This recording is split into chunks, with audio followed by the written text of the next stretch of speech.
જય શ્રી કૃષ્ણ. કૃષ્ણ ભગવાનનો જન્મ રાતના 12 વાગે થયો હતો. એમાં ઘણા કારણો હોય છે. એમાંનું એક કારણ એ પણ છે કે ભગવાન રામનો જન્મ દિવસના 12 વાગે થયો હતો. સમગ્ર વિશ્વને ભગવાનને બાળારૂપના દર્શન કરાવ્યા. ત્યારે ચંદ્રનારાયણ એના દર્શનથી વંચિત રહી ગયા. ત્યારે દુઃખી મનથી ભગવાનને પ્રાર્થના કરી કે હે પ્રભુ, તમારા બાળારૂપના દર્શન સમગ્ર વિશ્વએ કર્યા, પણ હું વંચિત રહી ગયો છું. પ્રભુ, મારી ઉપર દયા કરો.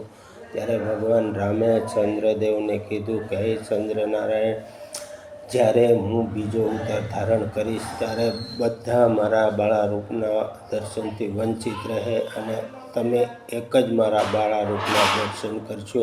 ત્યારે ભગવાન કૃષ્ણનો જન્મ રાતના 12 વાગે થયો. ત્યારે વાસુદેવ ટોપલામાં મેલી અને બહાર નીકળ્યા. ત્યારે ચંદ્રનારાયણે ભગવાન શ્રી કૃષ્ણના બાળારૂપના દર્શન કરી અતિ ખુશ થયા કે હે પ્રભુ, તમે મારી ઉપર એટલી બધી દયા કરી કે તમે મને એકવાર વંચિત રાખ્યો, પણ બીજી વાર મને એકને જ દર્શન આપ્યા. પ્રભુ, તમે મારી ઉપર ખૂબ કૃપા કરી છે. જય શ્રી કૃષ્ણ.